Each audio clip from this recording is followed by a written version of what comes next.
देरी से आया हूं, आप एक नहीं 2 सवाल करिए, पेशेंस रखें। 3 सवाल नहीं, आप 4 सवाल करिए, लेकिन आरोप प्रत्यारोप में समय बर्बाद मत करिए। जी देखिए, पहला सवाल तो अभी बड़ी देर से लोग कह रहे थे कि मेनका जी ने शहर में सड़कों का जाल बिछाया। शहर में एंट्री के जो 2 माध्यम पुल हैं, एक गोलाघाट पुल, एक टांटिया नगर पुल।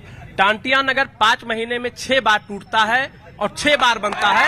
और एक मिनट, जब गुणवत्ता पर आपका जब टूटता है, अरे मैंने आपके सवाल को शॉर्ट कर दिया। गुणवत्ता पे जब शहर से गाड़ियां गुजरती हैं तो इनकी सड़कें, इनकी बनाई हुई सड़कें धंस जाती हैं। दूसरी चीज, अभी एक हमारे भाई ने कहा कि राम मंदिर से हमको नाराजगी है। असली हिंदू विरोधी तो भारतीय जनता पार्टी के लोग हैं, जिसके शासन में गाय, ब्राह्मण और महिलाओं का अपमान हो, सबसे बड़ा सनातन विरोधी वही है। और भारतीय जनता पार्टी के महिला के 3,000 प्लस वीडियो वायरल हो रहे हैं, ब्राह्मणों की रोज हत्याएं हो रही हैं, और गाय काटने वाले कंपनी से 250 करोड़ चंदा लेते, सबसे बड़े सनातन विरोधी भारतीय जनता पार्टी के लोग हैं। और तीसरी बात यह है कि इस 10 साल में इतना भय व्याप्त हो गया है समाज में, और उसका उदाहरण है आज यहाँ मीडिया डिबेट कर रही है। पुलिस की एक बटालियन बुलाना पड़ रहा है मीडिया की डिबेट में। 10 साल पहले भी मीडिया का डिबेट होता था, पुलिस का एक जवान यहाँ नहीं दिखाई देता था, जिसका उदाहरण है कि आप लोग डिबेट करते हो। डर आप में भी व्याप्त है, यहाँ की जनता में भी व्याप्त है कि डर के मारा पुलिस की बटालियन आप लोगों को बुला।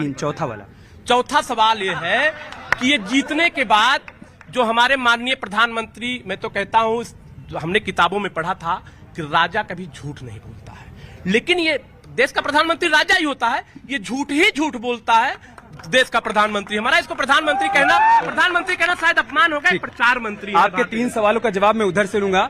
एक जो आपने कहा था कि पुलिस इसलिए बुलानी पड़ी है क्योंकि आपको यहाँ पर डिबेट में भय व्याप्त नहीं, हम डरने वाले नहीं है ना, हमें कोई देखिए, आपने सवाल किया, आप एक सेकंड, चिल्लाना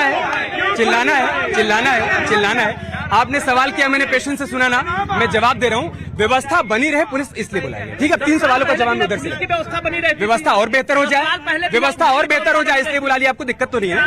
अब मैं 3 सवालों का जवाब उधर से लेंगे। जी साहब, एक सेकंड, आप सुनिएगा, पेशेंस से जवाब। जी, उनके सवाल आपने सुने। पहला सवाल उनका कि डिबेट में पुलिस क्यों बुलानी पड़ी? नहीं, उसका जवाब मैंने दे दिया। आपने दे दिया। चलिए, दूसरा, ध्यान में नहीं आ रहा हो क्या? वो कह रहे हैं कि पीएम साहब झूठ बोल रहे हैं। दूसरा सवाल आपका क्या था भाई साहब? इतने सवाल आपने एक साथ पूछ लिए कि दिमाग से निकल गया। लॉ एंड ऑर्डर भी भय व्याप्त, उसका जवाब तो मैंने दे दिया।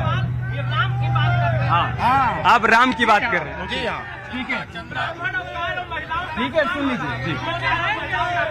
तेज प्रताप जी, आप वरिष्ठ कांग्रेसी नेता हैं, बैठे, मैं आपका जवाब दे रहा हूं। देखिए, जहां तक भगवान राम की बात है, भगवान राम इस देश की आत्मा है, इस देश की आस्था है, और यहाँ रहने वाला प्रत्येक व्यक्ति, 140 करोड़ की मैं भारतीय की बात करता हूं, उन सबके आस्था के प्रतीक भगवान राम हैं।